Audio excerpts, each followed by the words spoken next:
का सिस्टमेटिक अध्ययन शुरू करते हैं।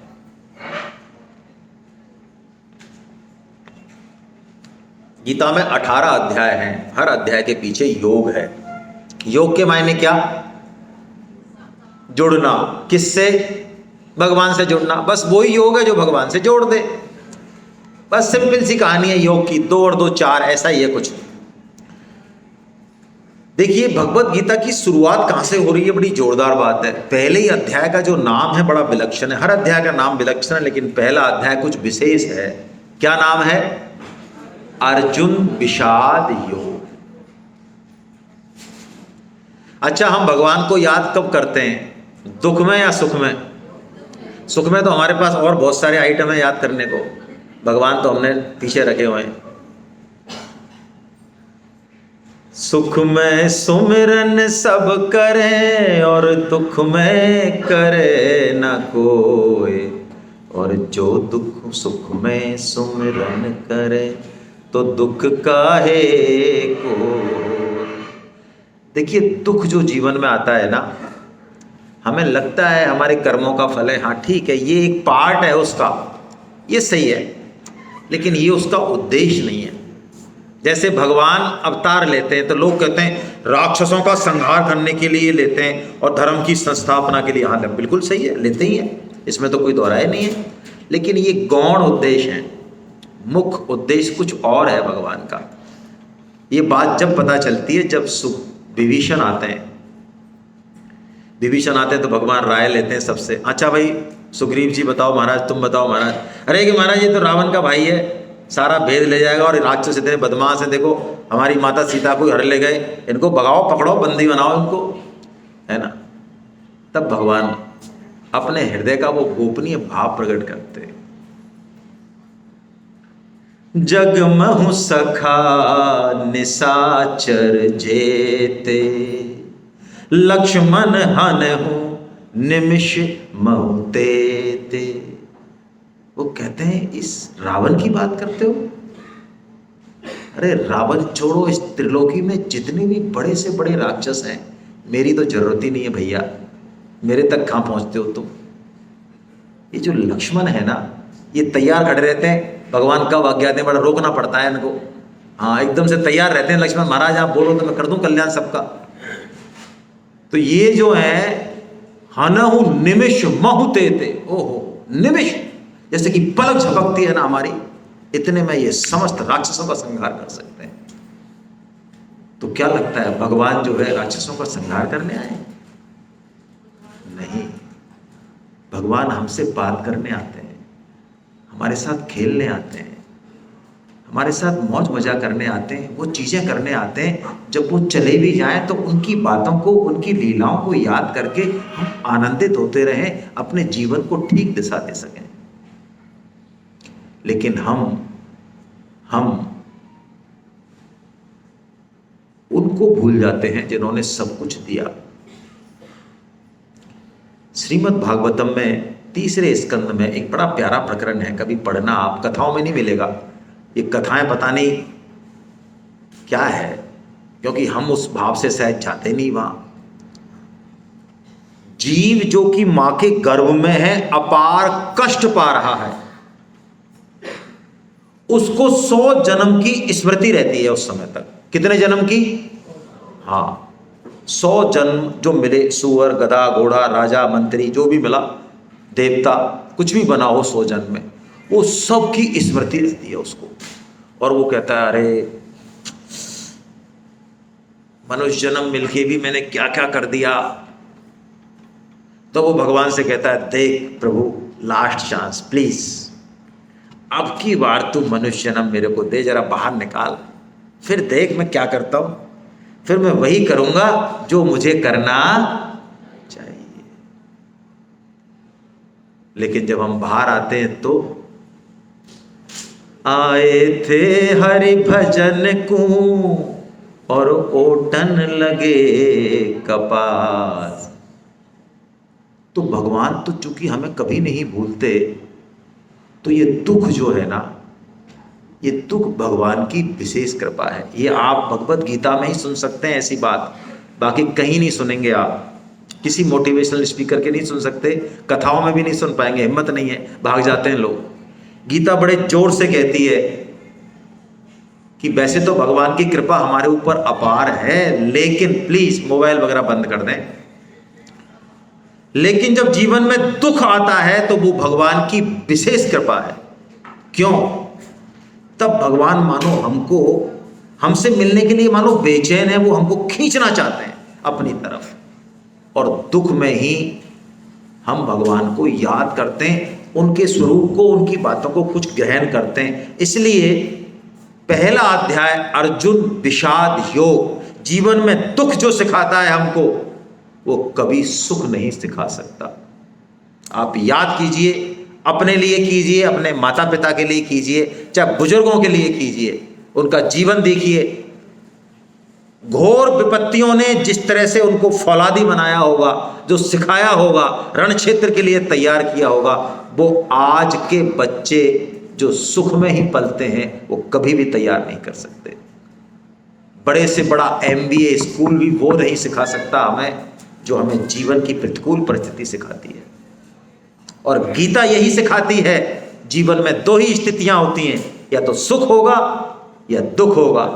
गीता कहती है परिस्थितियां नहीं बदलो, हम दुख को भी सीढ़ी बना लेंगे और हम सुख को भी सीढ़ी बना लेंगे। अर्जुन विषाद से भी योग की सीढ़ी चढ़ते हैं। पीसा जाता जब इक्षुदंड, झरती रस की धारा अखंड, जब फूल पिरोए जाते हैं हम उनको गले लगाते हैं। मेहंदी सहती है प्रहार, बनती ललनाओं का श्रृंगार।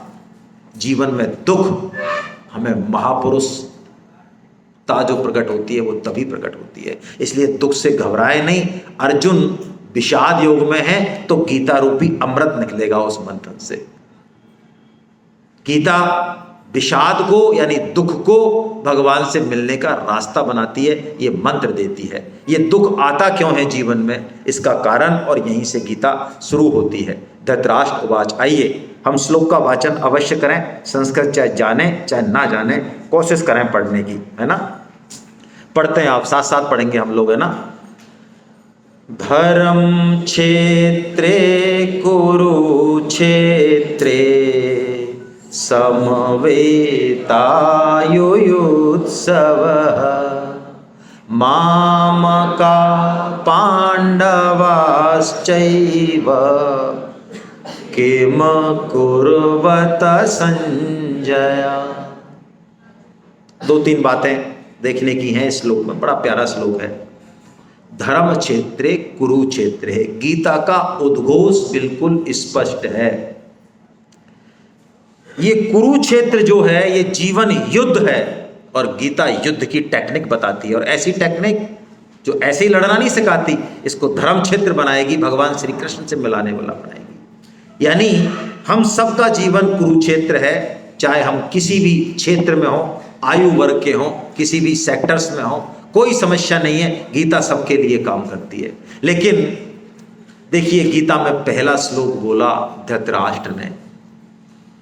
धृतराष्ट्र की क्वालिटी क्या, धृतराष्ट्र होना क्या, हम इस श्लोक के माध्यम से अपने भीतर जो धृतराष्ट्र बैठा हुआ है उस पर निगाह डालें। उस धृतराष्ट्र को नहीं देखें, उस धृतराष्ट्र को देखने पे तो बिल्कुल पिक्चर क्लियर है, अरे तू कैसा मूर्ख है रे, अपने भतीजों का भी खा गया तू, तेरे से बट नहीं हुआ, आधा आधा बट। हम इस धृतराष्ट्र को देखें कि जब हमारा बट हुआ तब हमारे भाव, हमारी ये मधुर वाणी, हमारी और हमारी धर्म पत्नी की कैसी रही होगी। हम इस धृतराष्ट्र को देखें। अरे बट होते नहीं होते घरों में, तो याद करें वो क्षण। गीता रामायण पढ़ते हुए हम धार्मिक लोग, बट में क्या हुआ होगा, 50-50 तो नहीं होता है, मान ली बात, तो 40-60 हो गया होगा। और 40 किसको मिलता है, हमको मिला साहब, हमको कभी 60 नहीं मिलता है, 60 उनको मिलता है जो होटल के बाहर बैठे। तो 40-60 ही मिला, तो उसमें इतना चिल्लपों करने की क्या जरूरत थी। आखिर जा कहां रहा है 10, पाकिस्तान जा रहा है, कहां जा रहा है, भाई के पास जा रहा है। तो इस धृतराष्ट्र को देखें और उसकी 20-30 साल 40 साल पुरानी मधुर यादों को अभी तक हम सजोए हुए। अरे भाई साहब क्या बताएं आपको, हमने जीवन में जितने दुख झेले भाई साहब 700 करोड़ लोगों में कोई नहीं है। हमारे साथ जो हुआ भाई साहब बंटवारे में, जिंदगी में किसी के साथ कभी नहीं हुआ, भगवान किसी के साथ नहीं करे। अरे दुख होता क्या है, हम सुन लेना तो हम रोंगटे खड़े हो जाए हमारे।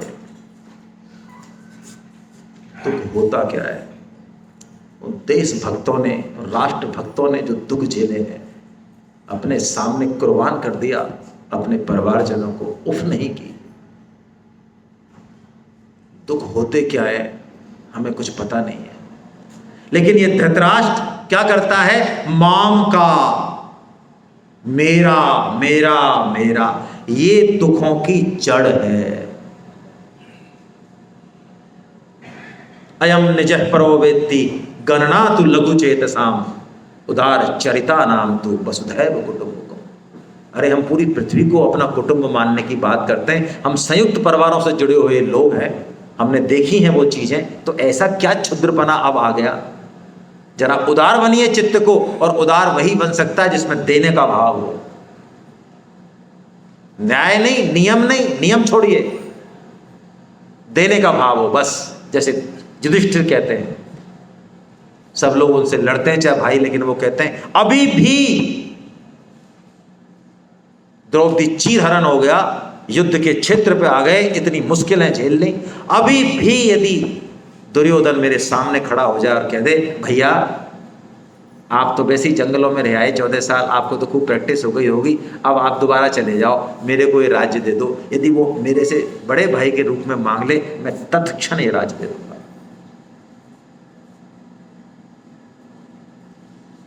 लेकिन ये महाभारत का बीज दुर्योधन नहीं, कौन है, धृतराष्ट्र है। इसकी जड़ कौन है, इस धृतराष्ट्र को निकालें अपने जीवन से। हम अपने न्यूक्लियर फैमिली के अलावा किसी के नहीं होते। आज ये स्थिति आ गई हमारी, मैं, मेरी पत्नी और बच्चे, जो जीवन का मूल है, उनको ही आउट कर दिया हमने आज दुर्भाग्य से। उस न्यूक्लियर फैमिली में जगह नहीं है बाकी लोगों के लिए, ध्यान रखना, ये बहुत बड़ी समस्या है हमारी, और ये दुखों की जड़ है। बुजुर्ग यदि वजन भी है हमारी निगाह में, वजन भी है हमारे लिए, कोई प्रोडक्टिविटी नहीं है उसकी हमारी निगाह में, तो भी वो एक पहाड़ की सी छाया है, वो हमें असंख्य पापों से बचा रहा है। हमारी बुद्धि को, उस वातावरण को पता नहीं कहाँ लेके जा रहा है, ये हम फील करेंगे बहुत सालों बाद, और जब फील करेंगे तब मुट्ठी खाली होगी, उस समय कुछ नहीं होगा। अब पछताए होत क्या जब चिड़िया चुग गई है, आछे दिन पाछे गए किया न हरि से है।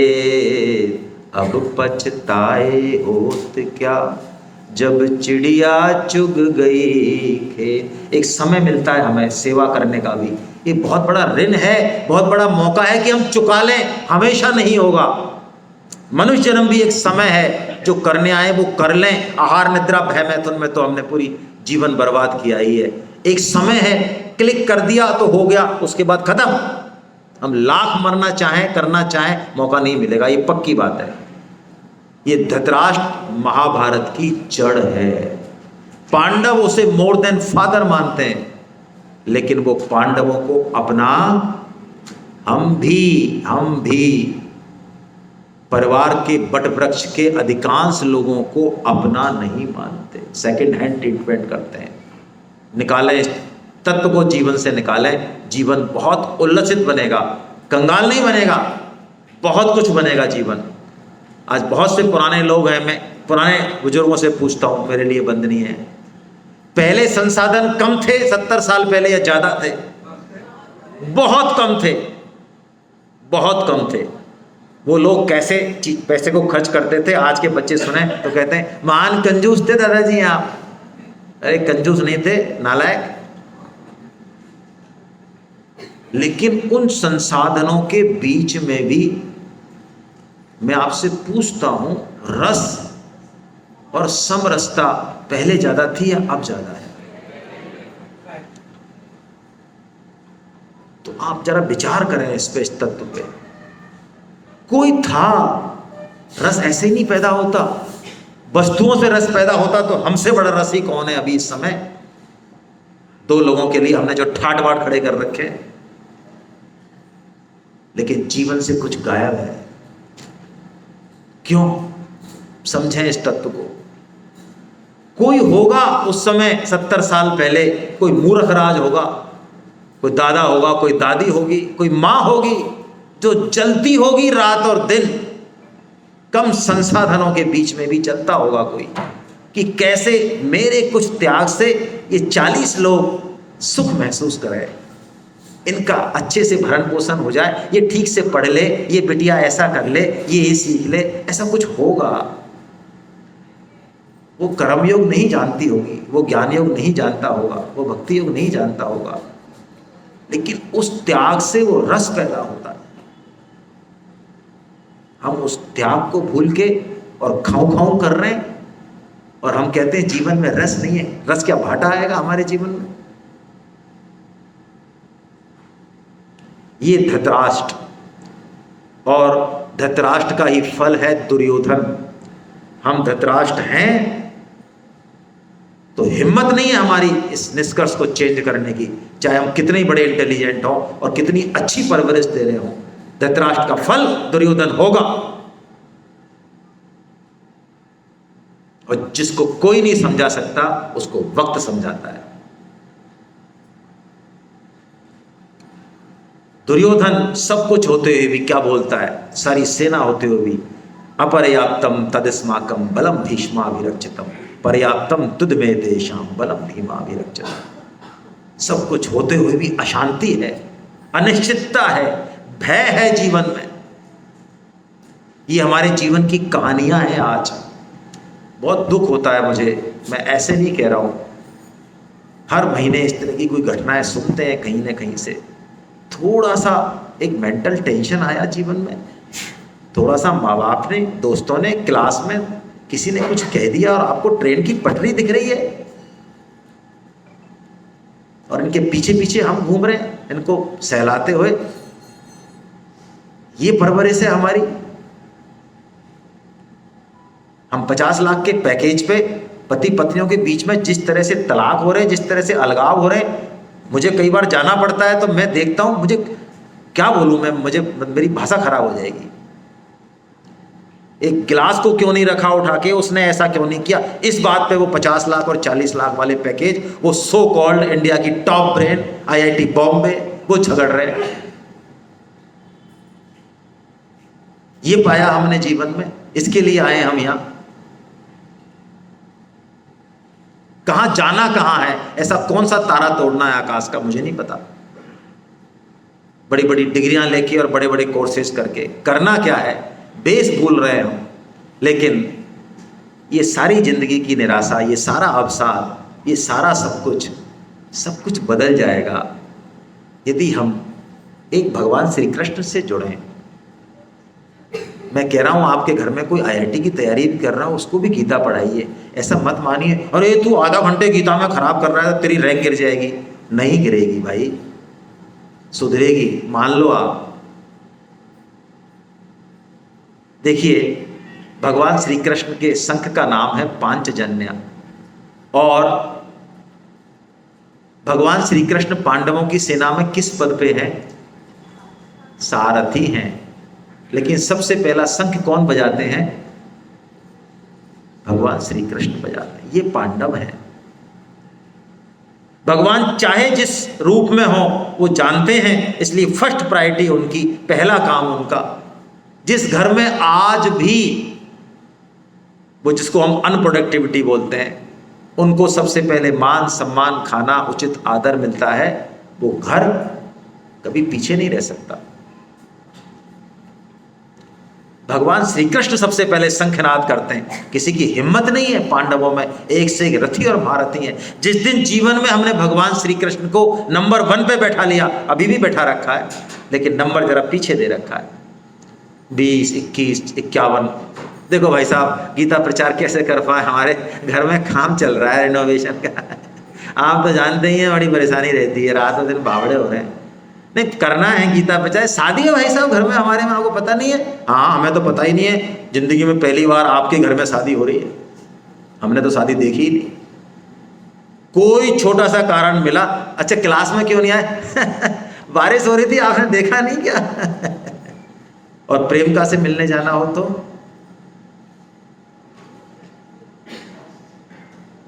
बारिश रोक देगी आपको?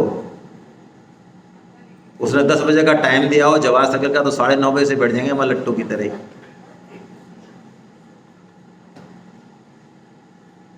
तो आइए देखिए इसकी मधुर संगीत सुनिए, श्लोक की। भगवान श्री कृष्ण को अपने हृदय में प्रतिस्थापन कीजिए, सब कुछ ठीक हो जाएगा। पांचजन्यम ऋषिकेशो देवदत्तम धनंजया पौंड्रम दद्मो महाशंकम भीम कर्म ब्रकोदरा। भगवान श्री कृष्ण ने 5 जन्य शंख बजाया, मानो एक संकेत है हम अपनी 5 इंद्रियों को और मन को भगवान श्री कृष्ण में लगा दें तो हमारे जीवन से वो संगीत बजेगा, ऐसा मधुर संगीत बजेगा। और हमने अपनी इंद्रियों को और मन को भोगों में लगाए रखा, झूठी मान बढ़ाई में और अहम में लगाए रखा, गर्त में जाएंगे फिर हम। अरे गीता यही तो कहती है मौज करो, मजे करो, कोई जंगल जाने की जरूरत नहीं है। आपको मर्सिडीज कार दे रखी है, गीता कहती है बिल्कुल बैठिए मर्सिडीज कार में, कहां भाग रहे हैं आप? एसी में बैठने का सौभाग्य, बैठिए। क्या निर्धन होके बैराग्यवान हो रहे हैं, फालतू का नाटकबाजी नहीं, यहां से नहीं है कुछ भी लेना देना। आप एसी में बैठे हैं, आप करोड़पति हैं, आप निर्धन हैं, भूखे मर रहे हैं, दोनों ही परिस्थितियों को गीता से कोई लेना देना नहीं है। गीता का तत्व कहीं और है, हम देखते चलेंगे। आइए अब भगवान की कृपा स्वतः प्रकट होती है, हम नहीं करते। कैसे प्रकट होती है? आप में से ऐसे कितने लोग हैं, बहुत कम लोग छोड़ दें उन लोगों को, ऐसे कितने लोग हैं जिन्होंने आगे होके भगवत गीता का रजिस्ट्रेशन कराया कि हम तो खाना नहीं खाएंगे, हमारा आप रजिस्ट्रेशन करें ही करें, हमने खाना छोड़ रखा है 3 दिन से, भाई साहब गीता सेमिनार में जाना है। ऐसे कितने लोग हैं? हमें नींद नहीं आ रही है रात को, आप हैं, आपको नींद नहीं आ रही बिना गीता के, तो आप पुराने सेमिनार में आ गए होंगे,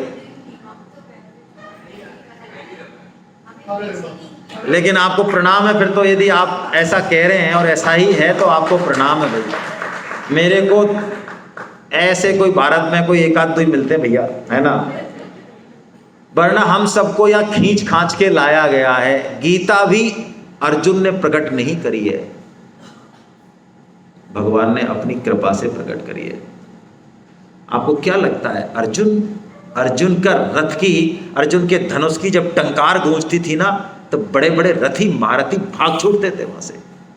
वो अर्जुन इस महाभारत युद्ध को ऐसे खत्म कर देता, लेकिन भगवान उसको खड़ा खा कर देते।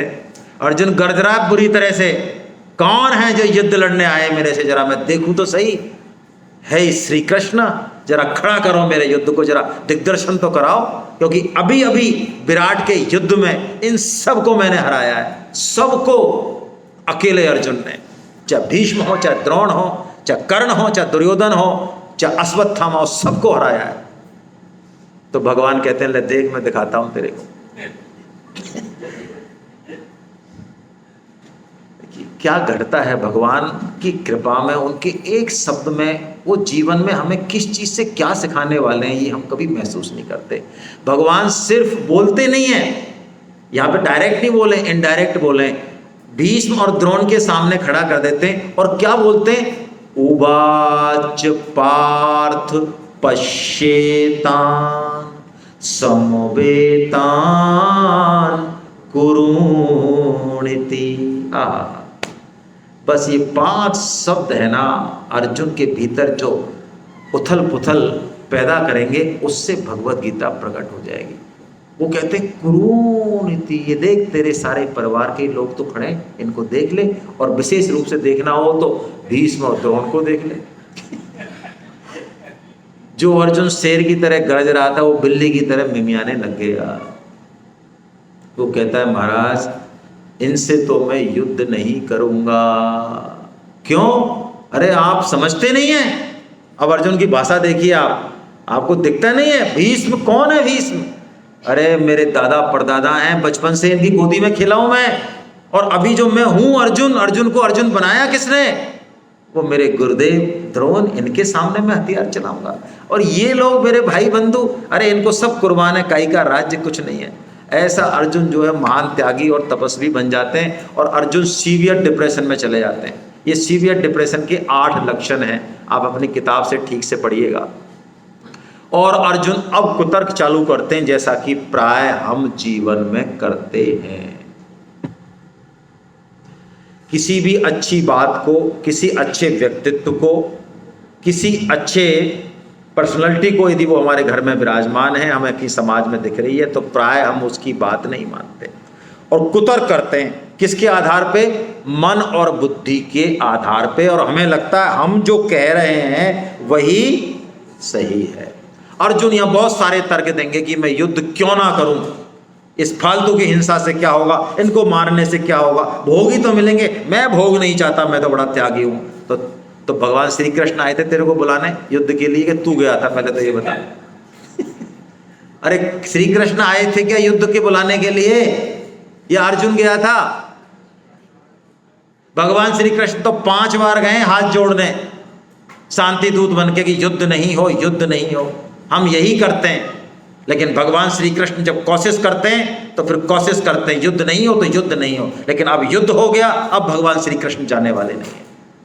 अब युद्ध होगा, क्योंकि ये युद्ध व्यक्तिगत नहीं, ये युद्ध मूल्यों के ऊपर है, ये युद्ध धर्म की संस्थापना के लिए है। तो भगवान अर्जुन की सारी बातें सुनते हैं, कुछ नहीं बोलते हैं। जब अर्जुन का पूरा गुब्बारा पिचक जाता है, सब कुछ सुना लेते हैं वो। जैसे बच्चों को बीच में टोकोगे तो गड़बड़ होगी, उनको सब कुछ गुबार निकाल लेने दो, बता लेने दो क्या क्या हुआ क्या नहीं हुआ। तुम यूँ हो, मम्मी तुमने हमारे साथ ऐसा बुरा किया, उनकी मम्मी देखो उनके साथ ऐसा करती है, सब निकाल लेने दो। भगवान से सीखो। भगवान कुछ नहीं बोलते हैं, चुपचाप सुनते रहते हैं, मुस्कुराते रहते हैं। 47 श्लोक बोलते हैं अर्जुन पंडित की तरह। फिर भगवान बाद में जब अर्जुन चुपचाप बैठ जाता है, बोलना बंद हो जाता है, तब भगवान बोलते हैं। क्या बोलते हैं? अभी अर्जुन इतने डिप्रेशन में है कि बोलने की गुंजाइश नहीं है।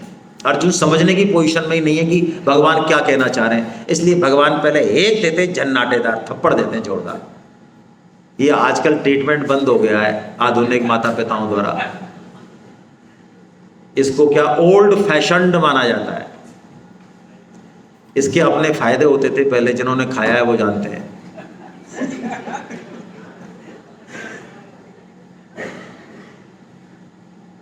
ये मैं आपको बताऊं, ये प्रेम और प्यार मत मान लेना आप इसको, ये ममता है, ये अतिरेक है ममता का, और ये महान पतन का रास्ता है।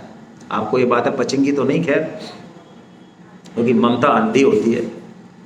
लेकिन भगवान वही ट्रीटमेंट कर रहे हैं। भगवान अर्जुन को वो कहते हैं, वो बात कहते हैं। ये 2 श्लोक विवेकानंद जी कहते थे ये भारत का प्राण है, ये भारत की मरी हुई आत्मा को प्राण फूकने का मंत्र है मानो। क्या कहते हैं? कुतस्तः कस्मलमिदं विस्मय समुपस्थितम अनार्य जुष्टम स्वर्गम कीर्ति कर्म अर्जुन। अरे अर्जुन, तेरे में ये कायरता कहाँ से आ गई? ये श्रेष्ठ पुरुषों को सेवन नहीं, शोभा नहीं देती, कीर्ति करने की नहीं है। और क्या कहते हैं? अब एक ऐसा शब्द बोलते हैं कि अर्जुन दिल मिला उठते हैं, क्योंकि ये शब्द पूरे भारतवर्ष में अर्जुन को कोई बोल नहीं सकता। यदि बोल देना अर्जुन को तो अगले क्षण उसकी मुंडी नीचे मिले। क्या बोल देते हैं अर्जुन को भगवान? नपुंसक बोल देते हैं, क्लीब, कायर बोल देते हैं। अर्जुन को कोई कायर कह दे, अर्जुन का प्रणय खत्म कर देगा उसको अर्जुन। और किए भी हैं उसने ऐसे पहले। क्लैप्यम स्म गमः पार्थ नैतत्त्वयुपपद्यते क्षुद्रम हृदय दौर्बल्यम त्यक्तोत्तिष्ठ परन्। 2 श्लोकों में भगवान ने कह दिया 47 श्लोक का जवाब। ये है मजा। कोई लंबी चौड़ी भाषणबाजी नहीं की जैसे हम देते रहते हैं बैठ के यहाँ फोकट में। भगवान ने कहा खड़ा हो जा कायर कहीं का, ये तू जो कह रहा है, तू जो कर रहा है, ये किसी भी एंगल से ठीक नहीं है। मैं स्पष्ट आदेश देता हूं, खड़ा हो और युद्ध के लिए तैयारी कर। जैसे ही अर्जुन ने सुना कि भगवान ने मेरी एक नहीं सुनी, बताओ। अरे मैं इतने बढ़िया बढ़िया तर्क दे रहा हूं, इतनी बढ़िया बढ़िया काम बता रहा हूं भगवान को, मेरी एक नहीं सुनी भगवान ने। और जो है डायरेक्ट मेरे को ऐसा कह दिया, तू युद्ध के लिए खड़ा हो जा, और कायर कह दिया मेरे को। लेकिन देखिए ये बात, यहीं से गीता का टर्निंग पॉइंट है।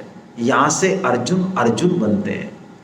हमको भी यदि गीता से लाभ लेना है तो हम अर्जुन बने इस जगह पे। समझिए आप इस बात को।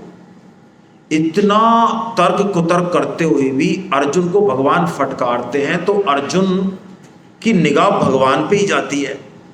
वो कहते हैं यार इसका मतलब भगवान यदि मुझे फटकार रहे हैं और गलत बता रहे हैं, कायर बता रहे हैं, इसका मतलब कुछ न कुछ गड़बड़ तो मेरे अंदर है। हमारी तरह नहीं, अरे तुम समझते ही नहीं हो हम जो कह रहे हैं, जो हमारी बात ही नहीं समझते आप।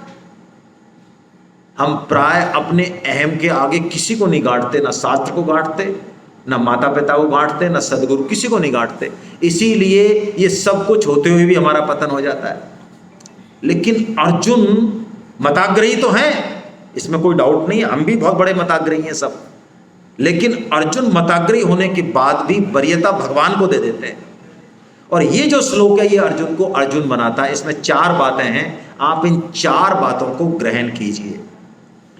कार्पण्य दोषो पहता स्वभाव प्रक्षामि त्वां धर्म सम्मूढ़चेता यच्छ्रेयशान्निश्चितं ब्रूहि तन्मे शिष्यस्तेऽहं साधि मां त्वां प्रपन्नम्। कार्पण्य दोषो पहत स्वभावा। हे प्रभु आप कह रहे हैं तो मुझे भी लग रहा है कि वास्तव में ये कायरता रूपी दोष मेरे में आ गया है, इसलिए प्रक्षामि त्वाम, मैं आपसे पूछता हूं। क्यों पूछता हूं? क्योंकि मुझे अब कंफ्यूजन हो रहा है।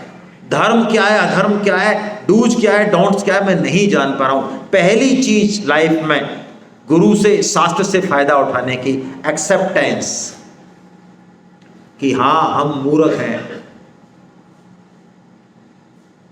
यदि हम बुद्धिमान ही बने रहे जिंदगी भर तो हम कुछ नहीं ले पाएंगे किसी से।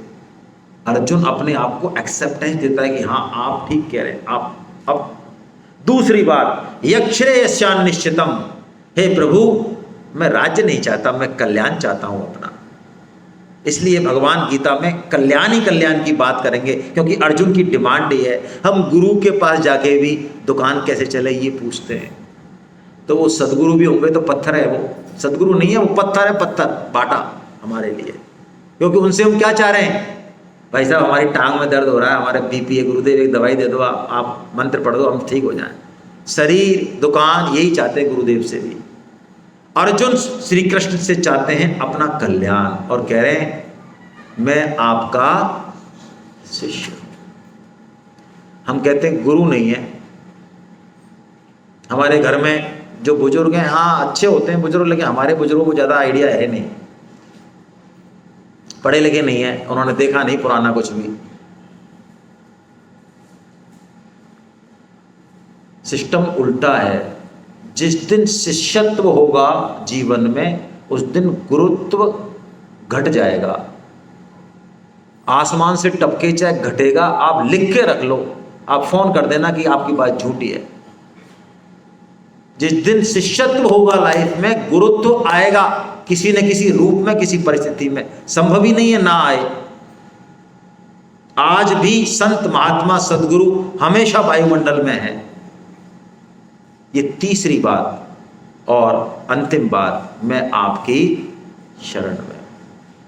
कुछ ना बने, कुछ समझ में ना आए तो भगवान से शरण हो जाए हृदय से। माँ कुछ नहीं चाहती बच्चे से, सिर्फ बच्चा अपनी भाषा में जो भी ऊट पटांग उल्लू पुल्लू है उसमें बस माँ को पुकार ले। अब वो गंदा है तो, बिना पढ़ा लिखा है तो, कैसा भी है वो, माँ उसको गोदी में ले लेती है। काला है तो, कलूटा है तो माँ का। तो हम भी भगवान के हैं ना। अरे तो हम क्या, ठीक है गीता पढ़ेंगे, योग सीखेंगे, लेकिन भगवान से पुकार करें वो सब सिखा देंगे, वो ले लेंगे गोदी में, वो नहीं देखेंगे ये गंदा है ये पाप, कुछ नहीं।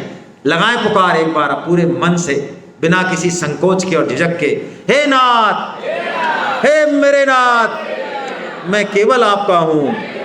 हे नाथ, हे मेरे नाथ, आप कृपा करो, मैं आपको भूलूं नहीं। नारायण नारायण नारायण नारायण। अब भगवान देखिए सांख्य योग का उपदेश देते हैं। सबसे पहले सांख्य योग यानी ज्ञान योग। सांख्य योग में विवेक की महत्ता है। विवेक के मायने क्या, मैं बहुत शॉर्ट में ले रहा हूं क्योंकि सांख्य योग बहुत कठिन भी है, हमारे पास समय भी कम है, लेकिन इसकी सार बात जो ग्रहण करने की वही करें, ज्यादा नहीं घुसें इसमें, समय हो तो अभी नहीं घुसना चाहिए। क्या बोलते हैं भगवान, पहला उपदेश का पहला श्लोक, और इसका मतलब क्या वो मैं समझा देता हूं, शब्दार्थ छोड़िए। ऐसोच्चानन विशोचस्तुम प्रज्ञावादांशु भाषसे गतासून गतासून नानु सोचंती पंडिता। भगवान ने कहा पंडित कौन, विवेकवान कौन। देखिए मैं इसको अलग तरीके से हम बात करते हैं इस पूरे सांख्य योग पे 2 मिनट में। हमारा जो ये शरीर है ये रहने वाला है या जाने ही वाला है, कोई डाउट? अच्छा, किसी दिन ऐसा कोई 7 दिन में से बाहर जिस दिन शरीर नहीं जाता हो, मरते नहीं हो हम, कोई नहीं? अच्छा, ऐसी कोई जगह लखनऊ में विजय पैराडाइज, ऐसी कोई उम्र जाने जाते हो? 5 साल के तो नहीं मरते हैं शायद, है ना? मर जाते हैं। अच्छा, ऐसा कोई शर्मा जी या कोई पांडे जी जो नहीं जाते हो, ऐसा कोई जाति वर्ण लिंग आधार पर? मौत का तांडव हर क्षण है, आएगा ही। जो मौत से डर जाए वो गीता साधक नहीं, जो मौत का आलिंगन करे जैसे कोई प्रेमी प्रेमिका का करता है वो गीता साधक। लेकिन ये जब कर पाएंगे जब इस सत्य को हम हृदय में उतार लेंगे कि हम जी नहीं रहे, हम मर रहे हैं। जिस दिन ये भाव आ गया हम जीना सीख जाएंगे। लेकिन यदि ये भाव नहीं आए तो हम जीते हुए भी वास्तव में मर ही रहे हैं। और गीता रोज रोज मरना नहीं सिखाती, गीता जीवन जीने की कला सिखाती है। और गीता कहती है जो मरना सीख गया वो जीना सीख गया। जो संत होते हैं, जो शुद्ध भक्त होते हैं, वो मौत की प्रतीक्षा करते हैं, क्योंकि मौत के रूप में भी तो उनके प्रभु ही हैं। जा मरने से जग डरे मेरे मन आनंद, और कब मरी हो कब भेंटी हो पूरन परमानंद। कैसी बानी है कबीर जी की। चलिए हम मरेंगे ये तो ठीक बात है। जिस दिन ये बात ठीक से समझ में आ गई हम सदुपयोग करना चालू कर देंगे, नहीं तो यहीं से समझा, पहली बात। दूसरी बात जो स्वामी जी उदाहरण देते हैं, जब हम यहाँ 9 बजे एंटर हुए, 9 बजे नहीं, नाश्ता किया हमने, 8 बजे आ गए थे हम, तो 8 बजे जब एंटर हुए और ये सेशन जब खत्म हुआ 11 बजे, तो हम चलिए जितना भी है हम 100 साल जिए, सब वेद की यही घोषणा है, 105 साल जिए, लेकिन जितना भी जिएंगे हम 10 साल 20 साल, उसमें से ये 3 घंटे कम हुए कि नहीं हुए, ये बात तो मानते हैं भाई। बस जिसने इसका आदर कर लिया वही सांख्य योगी है। और भगवान ने कहा अर्जुन, जो शरीर जाने वाला है उसमें शोक क्या। हाँ, उसका सदुपयोग नहीं किया तो रोना बनता है, तो फाड़ फाड़ के रोए भले ही हम, कि आए थे कि पता नहीं किस बात के लिए और लगा खा दिया, ये रोने की बात है। दशरथ जी का जब मरण होता है तो वशिष्ठ जी कहते हैं दशरथ जी की मृत्यु पर रोने का कोई कारण नहीं, रोए तो उनके लिए दशरथ जी जैसे चक्रवर्ती सम्राट जिनके घर पे भगवान श्री राम पधारे, उनकी मृत्यु पे शोक ना, उत्सव होना चाहिए। इसलिए संतों का निर्वाण दिवस मनता है, हमारा मनता है क्या? हमारा तो जन्म दिवस मनता है। जैसे कोई बहुत तगड़ा कोई अचीवमेंट कर लिया हो, अरे हम जन्मे इसमें हमारा कोई अचीवमेंट है क्या? कोई हमने ऐसे इधर उधर कोई झटका मटकी करी हो इसलिए हम आगे नहीं तो नहीं आते यहाँ, ऐसा है क्या? ऐसा कुछ नहीं है। इस चीज को पकड़ने के लिए भगवान अब कर्म योग बताते हैं। अर्जुन, इस चीज को तू यहां से तो समझ ले, लेकिन हृदय में उतारने के लिए इस सांख्य योग को, कर्म योग की तेरे को आवश्यकता होगी। और कर्म योग में पहली आवश्यकता जो भगवान बताते हैं, बहुत प्यारी बात बताते हैं भगवान, सुख दुख में समाने तो अलग बात है, ये मैं श्लोक ले रहा हूं। इस कर्म योग को जीवन में पूरी सफलता के साथ उतारना है तो इस श्लोक को धारण करें। 2.41 इस श्लोक का परम श्रद्धेय स्वामी जी महाराज ने अपनी पुस्तक गीता साधक संजीवनी में कम से कम 100 बार से अधिक वर्णन किया है। क्या श्लोक है ये? पकड़िए इस श्लोक को आप। हम शरीर नहीं है, हम इंद्रियां नहीं है, हम मन नहीं है, हम कुछ और हैं। ये श्लोक हमें वहीं की यात्रा कराता है। व्यवसायात्मिका बुद्धि रेके कुरु नंदना बहुशाखा ही अनंताश्च बुद्धयो व्यवसायिना। भगवान कहते हैं अर्जुन, ये जो कर्म योग में परमात्मा की प्राप्ति का लक्ष्य करने वाली जो बुद्धि है ना, ये एक होती है। लेकिन तूने एक बुद्धि यदि इधर नहीं लगाई तो तेरी बुद्धि फिर अनंत शाखाओं में बट जाएगी, जो कि तेरा पतन कर देगी। देखिए, हमें आईआईटी में यदि सेलेक्ट होना है तो मेहनत तो जरूरी है, लेकिन मेहनत से ज्यादा क्या जरूरी है? लगन, इच्छा, दृढ़ उद्देश्य बनाना।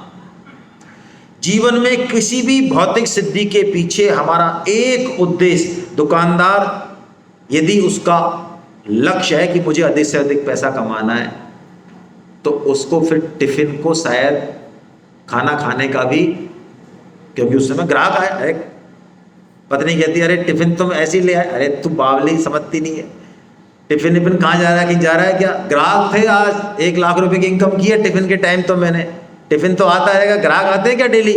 क्योंकि उसकी बुद्धि किस में लगी हुई है। ऐसे ही जिस दिन हमारी बुद्धि परमात्मा में लग गई, आप पक्की बात मानिए, फिर हमारा नहाना धोना, सोना, पढ़ना लिखना, बात करना, खाना पीना, सब परमात्मा प्राप्ति का साधन बन जाएगा। क्योंकि साधन हमें भगवान तक नहीं पहुंचाता। हमारा जो लक्ष्य है, हमारा जो निश्चय है, वो भगवान तक पहुंचाता है। ध्यान रखें, इसको मैं रिपीट कर रहा हूं। कोई भी बड़े से बड़ा साधन भगवान तक नहीं पहुंचा सकता। पहुंचाता क्या है? हमारा लक्ष्य, दृढ़ निश्चय। आज से हम निश्चय करें, गई सो गई, अब राख रही को, जितना समय गया जाने दो, कोई बात नहीं। अब बचे हुए समय से हमें भगवत प्राप्ति करनी है। और ये निश्चय बनाते ही जीवन के भौतिक काम भी बहुत अच्छे से होंगे। बिजनेस, घर, किचन, गृहस्थी सब बढ़िया होगा, सब टॉप होगा, किटी पार्टी भी टॉप तरीके से होगी, चिंता मत करो, आप घबराओ मत। लेकिन निश्चय नहीं किया, कुछ नहीं होगा। रात और दिन बस वो स्मरण में रहे। द्रोणाचार्य जब प्रतियोगिता करते हैं चिड़िया की आंख पर निशाना, तो पूछते तो सबसे, आओ भाई खड़े हो, क्या देख रहा है? ये देख रहा है, वो देख रहा है। जीवन में हाँ भगवान की भी प्राप्ति करनी है, लेकिन देखो भाई साहब, मकान बनाना भी जरूरी है, धन कमाना है, हाँ तो सब ठीक है। नंबर 1 पे क्या है? अर्जुन कहते हैं सिर्फ चिड़िया की आंख दिख रही है, बाकी को तो कह देते हैं बैठ बैठ, चला लिए तेने तीर, बैठ जा बैठ जा। अर्जुन को कहते हैं चला तीर, क्योंकि उनको पता है कि अब तीर सिर्फ और सिर्फ आंख पे लगा। जीवन में निश्चय धारण कर लें आप आज इस बात को। ये धारण हो गया तो ये मान लें 90% से ज्यादा काम हो गया, कुछ बचा नहीं ज्यादा। अब फेमस श्लोक गीता का, कर्म योग का, कर्मण्येवाधिकारस्ते मा फलेषु कदाचन। देखिए क्या कह रहे हैं भगवान, कर्मण्येवाधिकारस्ते, कर्म करने में तेरा फल में नहीं है, फल नहीं मिलेगा ये बात नहीं कह रहे। ध्यान रखें, इसको बहुत गलत इंटरप्रेट करते हैं हम लोग। फल में अधिकार नहीं है हमारा। क्यों नहीं है भैया अधिकार? कर्म तो हमने किया है। अच्छा तो मैं आपसे पूछता हूं, आपने किया है कर्म, तो कोरोना में कर्म करने के लिए बाहर क्यों नहीं निकले आप? हेलो, सो कॉल्ड परोपकारी, अरे हम ही है कर्म ठोक, कर्म योगी, तो क्यों नहीं निकले 1 साल तक? अरे कर्म करने की तो छोड़ो, अपनों को विदा करने शमशान घाट तक नहीं गए हम लोग। एक्सरे कर लें हम अपने आप का, जिनसे हम जन्मे इस जीवन में, जिनका सब कुछ है। आइए योगी जी प्लीज विराजिए साहब, प्रणाम आपको, प्रणाम विराजिए। प्रदीप योगी साहब बहुत बड़े योग के आचार्य हैं, इनका सानिध्य हमें मिलता रहता है जगह जगह, हमारे बीच में विराजे, धन्यवाद इनका, बहुत इनका भी लाभ लेंगे हम लोग। मैं आपको बहुत नग्न सत्य कह रहा हूं, नग्न सत्य। अपनों को विदा करने नहीं गए हम लोग, विदा मिट्टी हो गया है तो शरीर, अब आप शमशान में चले जाओ तो यहीं से विदा कर दो, यहीं से हाथ जोड़ लो, तो क्या है इसमें, क्या इस बुद्धि को कैसे भी मोड़ लेते हैं हम अपने हिसाब से। जो कर्म हम कर रहे हैं, सांस लेने का भी, चाहे कोई भी बड़े से बड़ा परोपकार, उसके पीछे संपूर्ण सृष्टि का बैकअप है। ये हवा, पानी, ये ईश्वर, ये सूर्य, प्रकाश, चंद्रमा, ये सब कुछ है। कर्म हमारी जो क्रिया है वो तो छोटा सा हिस्सा है। 1% अपना इनपुट देके हम 100% फल चाहते हैं, ये बहुत बड़ी मूर्खता है। और फल चाहने से फल मिलता ही हो, ये संभव नहीं। गीता का सिद्धांत सुनिए, कर्म करने का विधान अलग और फल का विधान अलग है।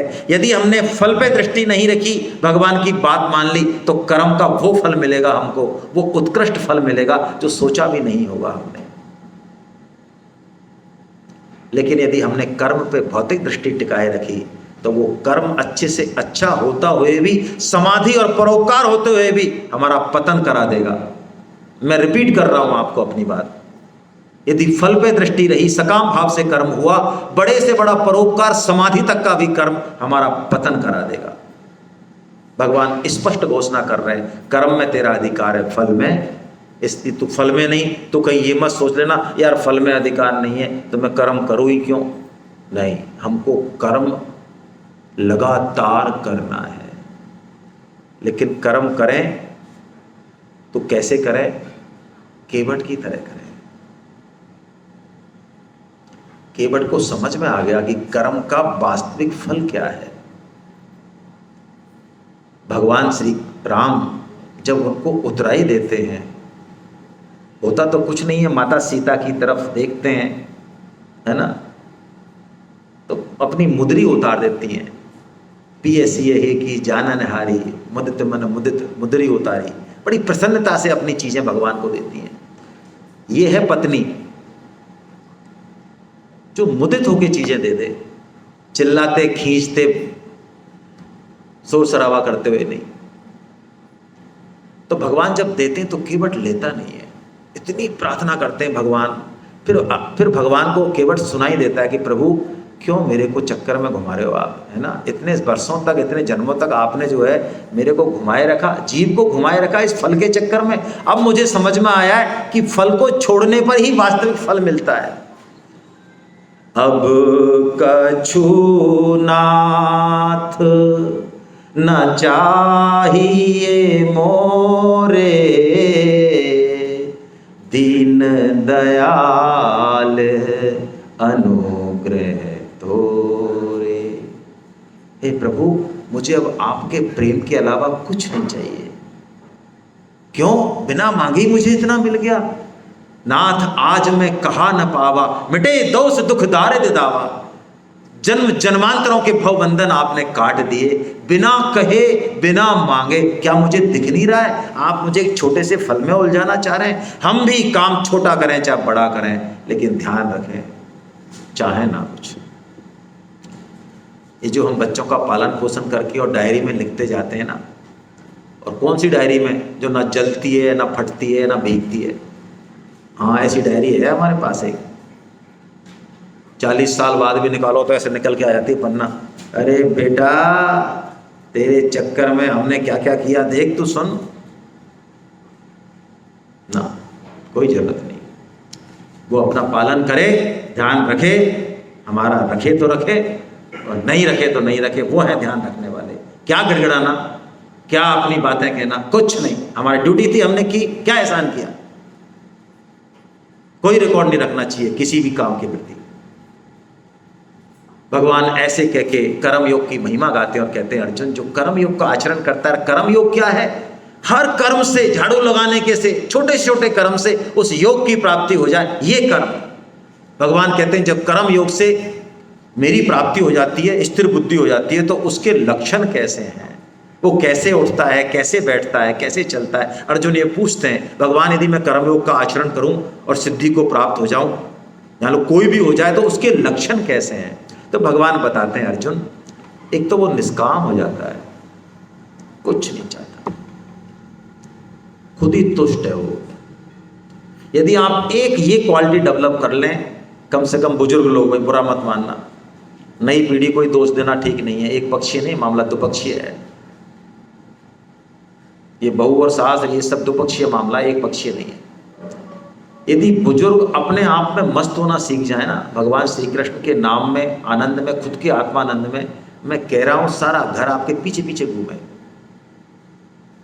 एक शब्द आप बोलो ना तो पूरे लाइन लगा के सुनते रहे कि बाबूजी कुछ बोले, और आप टर टर टर टर टर, है ना। क्या जरूरत है हमें बोलने की। ठीक है, कोई दिख रहा है तो बोल दिया भाई, ये डूज है, ये डॉन्ट्स हैं, इस रास्ते पे जाएगा तेरा ये होगा, और इस रास्ते पे जाएगा तेरा ये होगा। मेरा कहने का फर्ज था, मैंने कह दिया, अब तेरी जचे जो कर। भगवान भी कहते हैं अर्जुन को, यथेच्छसी तथा करो, लेकिन हम नहीं, चुपके रहते हैं। जहाँ से ममता करनी चाहिए वहाँ से तो नहीं, पूरी जिंदगी मरते मरते भी हम चाह रहे हैं भैया तेरे को कुछ कर जाए, छोड़े ये सब। भगवान कहते हैं निष्काम हो जाता है।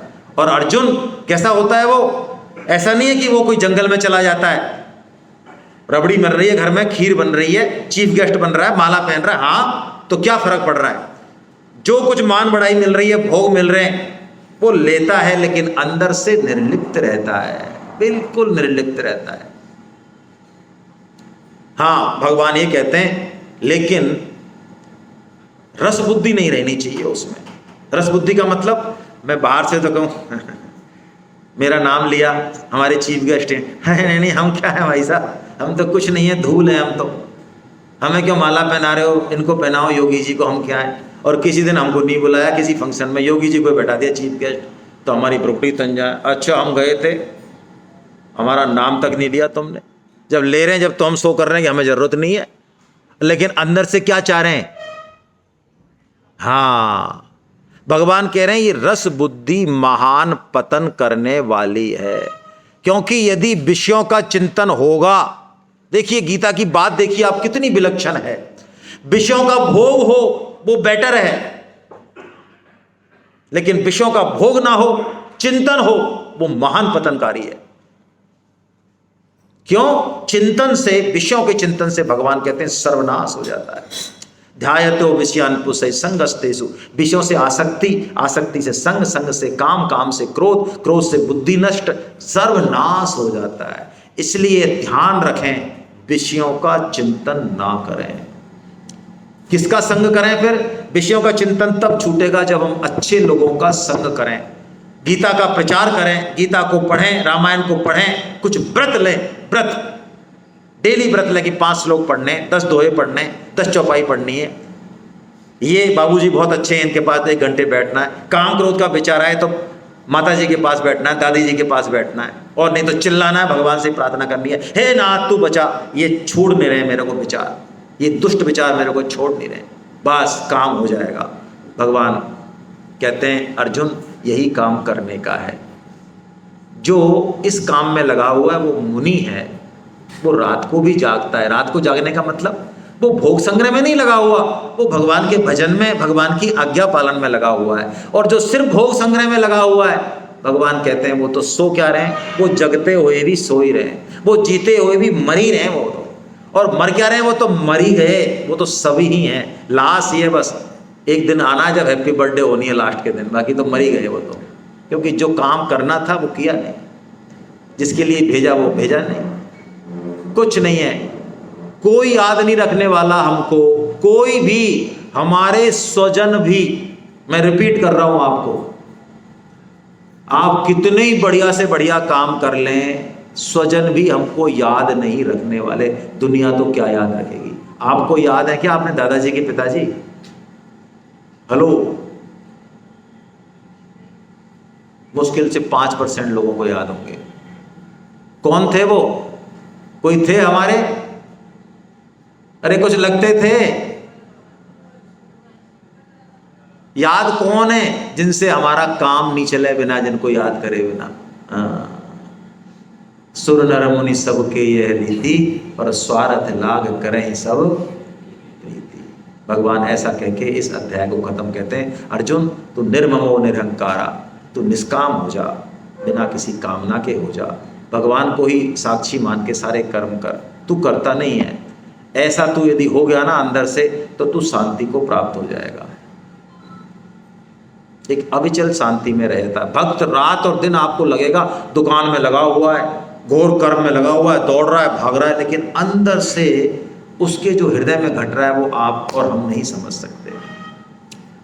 हमें तो सिर्फ ऊपरी आवरण दिखेगा उनका, लेकिन गीता का जो कर्मयोगी है वो बिल्कुल अलग स्थिति में रहता है अंदर से, भगवान की कृपा से।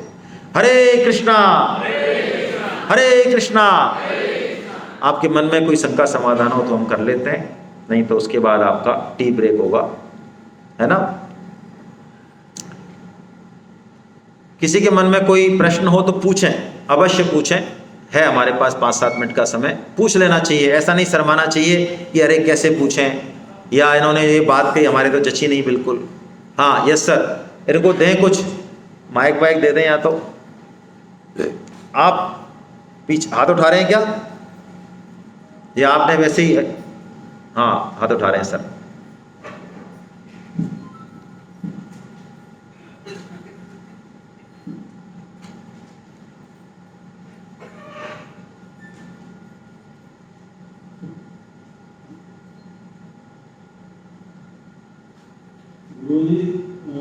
हरे कृष्णा। हरे कृष्णा। हर एक का जीवन का लक्ष्य है अंत में शांति से अपना जीवन छोड़े और अपने समाज में निरंतर कार्य भी ठीक से होता है। इसके लिए क्या क्या प्रयास करने चाहिए? बहुत बढ़िया। जीवन का लक्ष्य वो है जो भगवान ने बताया, न कि जीवन का लक्ष्य वो है जो हमने डिसाइड किया ना। हम डिसाइड कर सकते हैं हमारा मार्ग उस लक्ष्य को प्राप्त करने के लिए, वो हमारे हाथ में। लक्ष्य को डिसाइड नहीं कर सकते क्योंकि लक्ष्य पहले से बना हुआ है, उसको हमें सिर्फ पहचानना है। और जिस दिन हम इस लक्ष्य की तरफ चलेंगे, आप समाज की बात कर रहे हैं, मैं आपसे कह रहा हूं आप स्वयं, आपका परिवार, आपका पड़ोसी, आपका समाज, आपकी जाति, आपका देश, ये पूरा विश्व का कल्याण आप कर पाएंगे। स्वामी जी कहते हैं जो भगवान की तरफ लग गया ना, उसके शरीर की हवा भी हमको सबको शुद्ध करने वाली हो जाती है। समाज में काम करने के लिए गीता मना नहीं करती, देश के लिए। जो समाज का नहीं, देश का नहीं, वो भगवान का क्या होगा। लेकिन अंतिम लक्ष्य ये नहीं है, आप ध्यान रखिए। मैं आपको बहुत विनम्र शब्दों में निवेदन कर रहा हूँ, समाज को आप मर जाएं, खप जाएं, तब भी ये जैसा है वैसा ही रहता है, थोड़ा बहुत ऊपर नीचे होता है।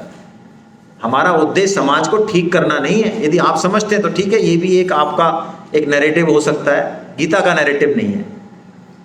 गीता का नैरेटिव है खुद का कल्याण, और खुद के कल्याण से बाकी कल्याण जुड़े हुए हैं अपने आप। ये एक सिस्टम है जो खुद का नहीं कल्याण करना चाहे लेकिन दूसरों का कल्याण करना चाहे, देश का, समाज का। प्राय हम सब इसी वर्ग में आते हैं ज़्यादातर। वो वास्तव में एक महान द्वंद्व में फंसा हुआ है। पहले हम खुद में चेंज लाएं, खुद चलें भगवान की तरफ, उससे सब कुछ सुधरेगा। हम सुधरेंगे, जग सुधरेगा। Yes sir. हरे कृष्णा। नाम बता दें सर तो अच्छा रहेगा थोड़ा सा। आवाज नहीं आ रही है आपकी, ये चालू नहीं है क्या माइक?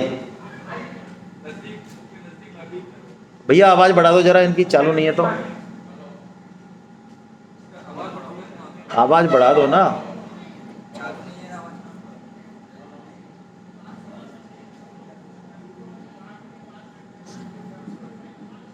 हेलो। हाँ गुरु जी राधे राधे। मेरा नाम प्रदीप गोयल है। मैं पूछना चाहता हूँ कि जब सब कुछ प्री डिसाइडेड है तो हम लोग जो कुछ मिला हुआ है उससे ज्यादा इच्छा क्यों करते हैं? बहुत बढ़िया। इसका जवाब भगवान देंगे 3.36 में। अर्जुन का ये प्रश्न कि प्रभु जब सब कुछ हम समझते हैं, है ना, सारी चीजें, फिर भी ऐसी क्या चीज है जो हमसे पाप करा लेती? हम पाप करना चाहते नहीं, लेकिन फिर भी हम पाप कर्म कर बैठते। इसका जवाब भगवान देंगे, हम अगले अध्याय में लें, ठीक है। दूसरी बात, सब कुछ प्री डिसाइडेड नहीं है। मैं शॉर्ट में बता देता हूं, 4 पुरुषार्थ हैं, धर्म, अर्थ, काम और मोक्ष। इसमें से इनमें तो प्री डिसाइडेड है, किसमें? अर्थ में और काम में। इसमें तो बहुत कुछ डिसाइडेड है, ज़्यादा कुछ करने की जरूरत नहीं है, लेकिन इनमें डिसाइडेड नहीं है। आप अपना कल्याण करेंगे कि नहीं करेंगे, भगवत प्राप्ति करेंगे कि नहीं करेंगे, मैं नरक में जाऊंगा कि नहीं जाऊंगा, ये मेरे हाथ में, भगवान के हाथ में नहीं है। भगवान को कोई लेना देना नहीं है। भगवान ने तो शास्त्र दे दिया, जन्म दे दिया, मौका दे दिया, पूरे शस्त्रों सहित भेज दिया युद्ध पे। अब मैं युद्ध जीत के आऊं कि मर के आऊं कि भाग जाऊं, ये मेरे हाथ में। चलिए, हरे कृष्णा। और कोई? यस सर, आप ये माइक ले लें। कौशिक साहब आगे से 2 माइक चला दें, ये ले लें आप। हरे कृष्णा। नहीं, वो तो चल ही रहा है, इनको दे दो। ये प्रश्न पूछ रहे हैं कौशिक साहब, मैंने इनको माइक दिया है। यहाँ एक माइक पीछे रखें, मेरा मतलब इतना सा है बस। हरे कृष्णा। थोड़ा सा माइक को पास लें, आपकी आवाज़ सबको सुननी चाहिए। आप ऐसा कर रहे हैं, माइक को ऐसे कीजिए, माइक को आप।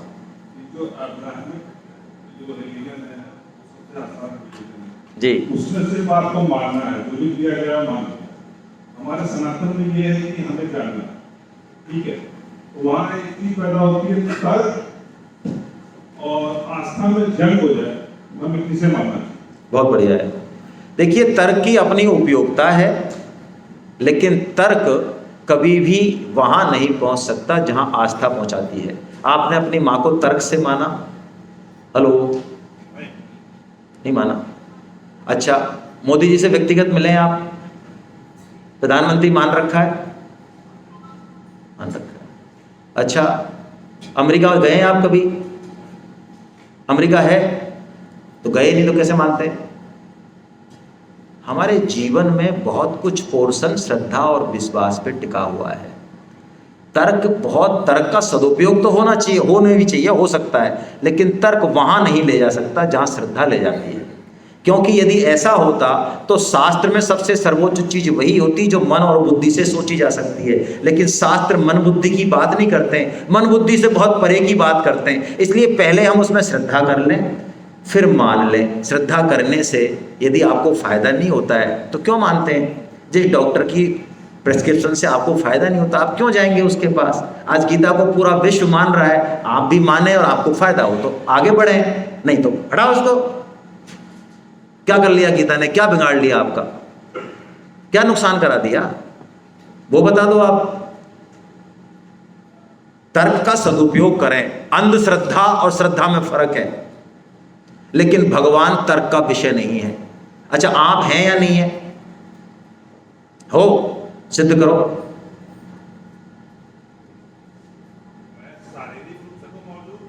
नहीं, शारीरिक रूप नहीं, आप और भी मौजूद है। जब आपका शरीर नहीं रहता, सुषुप्ति में शरीर नहीं रहता है, मन बुद्धि भी नहीं रहते। सुषुप्ति मतलब गहरी निद्रा में मन बुद्धि इंद्रियां शरीर नहीं रहता। मुझे याद नहीं है मैं लखनऊ में 1 लाख के गद्दे पे सोया हूं, 5 स्टार होटल में हूं, कहाँ, मुझे याद नहीं रहता। लेकिन सुबह मैं जगता हूं, जब क्या कहता हूं? आज मैं बहुत अच्छी नींद। हेलो, किसी को पता है कि आप अच्छी नींद सो रहे हैं? कौन है वो? इसको प्रश्न को जरा घर ले जाइए, आप चिंतन कीजिए इस पर।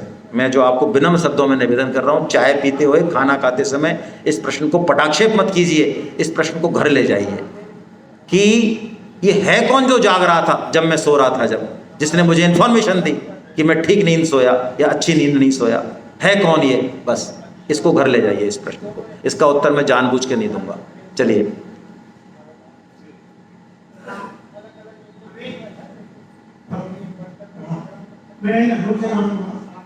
मेरी शंका है, अभी आपने सलाह दी है कि 5 श्लोक का हमें अभ्यास कर ले तो कुछ सिद्धि या प्राप्ति मिल सकती है। ये 5 श्लोक हम कहीं से भी कर ले या एक तरफ? नहीं, 4.6 से 4.10 अभी नेक्स्ट वक्ता बताएंगे आपको।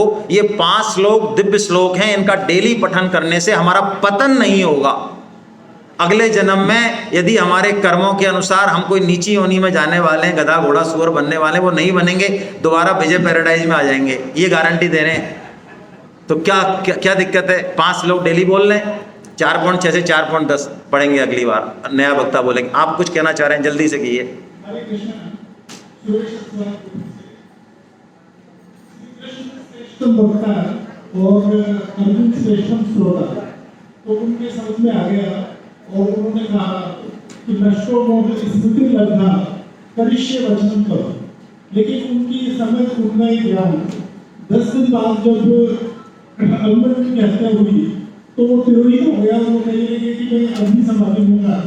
तो हम कैसे इसको धारण करें जब अर्जुन को साक्षात नारायण समझा रहे हैं और उनके 10 दिन बाद ही संशय हो गया, तो हम ये शक्ति कैसे करें? बहुत अच्छी बात। देखिए, पहले तो कभी भी भगवान की कृपा में आड़ नहीं लगाएं। आड़ मतलब कि जब अर्जुन को समझ में नहीं आया तो हमें कैसे समझ में आ गया। 3rd ग्रेड टीचर ज़्यादा इंटेलिजेंट है या उसका शिष्य जो IAS IPS बन जाता है वो इंटेलिजेंट है? मेरी प्रश्न का जवाब दीजिए, मैं प्रश्न का जवाब दूंगा आपके का। तो वो क्यों पढ़ने आया? तू ही बन जाना IAS, तेरे पढ़ाए हुए जब IAS IPS बन रहे, तू क्यों नहीं बना? तू 3rd ग्रेड टीचर क्यों रह गया? अर्जुन के समझ में नहीं आया होगा, आपके में और मेरे में आ जाएगा, ये विश्वास कीजिए।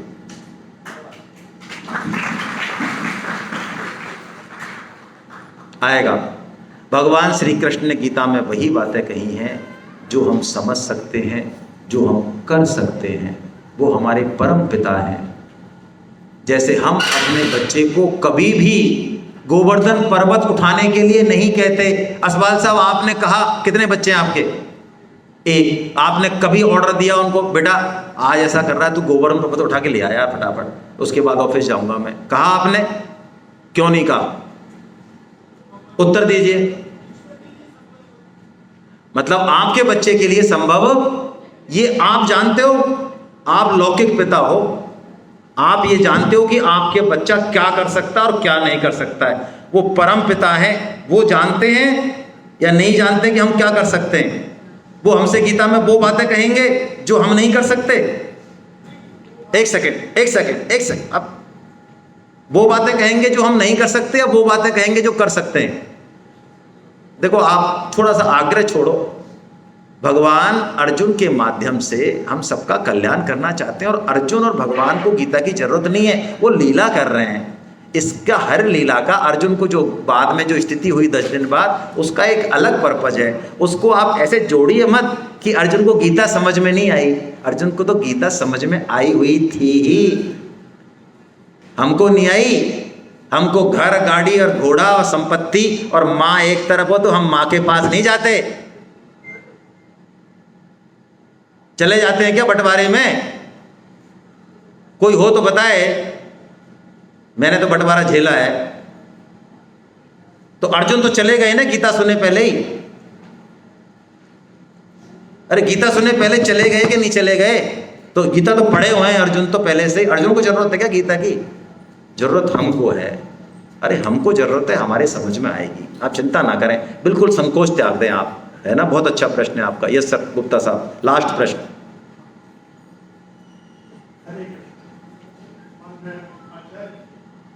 हमारे मन में कुछ जिज्ञासाएं है कि गीता तो बहुत अच्छी है, हम लोगों के जीवन को सुधारने वाली है और इसको जो अपना लिया वो भगवान का प्यारा हो जाता है, भगवान के निकट हो जाता है। लेकिन मैं समझता हूँ गीता का ज्ञान हमने प्राप्त कर लिया है, हम सभी ने उसको समाज में आज जो विकृतियां, धर्म में जो गिरावट आ रही है, भौतिक मूल्यों की प्रधानता हो रही है, उनको नष्ट करने में, उनसे निपटने में गीता कितना प्रासंगिक हो सकती है, इसके बारे में हमें कुछ मार्गदर्शन। बहुत बढ़िया, प्रणाम आपको। आप जैसे वरिष्ठ जन यदि अपना कृपा आशीर्वाद बनाए रखेंगे तो जो आपका संकल्प है वो भगवान पूरा करेंगे। मैं आपको एक बात बहुत निश्चय के तौर पर कहता हूँ, भगवत गीता का श्रवण करके जब आप यहाँ से जाएंगे तो आप वो नहीं रहेंगे जो आप आए थे। फिर आप जहाँ भी बैठेंगे, अपने घर में बैठें, किचन में बैठें, ऑफिस में बैठें, समाज में बैठें, कुछ और ही होने वाला है। और ये समाज सुधार और देश सुधार, इसकी बहुत बेसिक जो फॉल्ट है वो ये है कि हम पूरे देश को सुधारना चाहते हैं, लेकिन इस पूरे देश में मैं रह जाता हूँ। गीता का प्रोसेस बहुत उल्टा है। आप इस बात को विचार करने के लिए ले जाइए, बस मैं यहीं रोकता हूँ। मैं आपसे पूछता हूँ, भलाई करना ज़्यादा अच्छा है या बुराई को छोड़ना? मैं अपना क्वेश्चन रिपीट कर रहा हूँ, भलाई करना ज़्यादा अच्छा है या बुराई को छोड़ना? बस अब आप इस प्रश्न को लेके जाइए। समाज को, देश को सुधारना है तो शुरुआत यहां से होगी, और लोग हमारी बातों से, उपदेशों से कभी नहीं सुधरने वाले। एक से एक खोपड़ियां बैठी हुई हैं समाज में, और यही समस्या है। लीडर्स जो कहते हैं वो करते नहीं, वो सोचते नहीं, वो होते नहीं। जिस दिन ये चारों चीजें मिल जाएंगी, समाज सुधार, देश सुधार, आप चाहें चाहे ना चाहें, होगा होगा और होगा। हरे कृष्णा।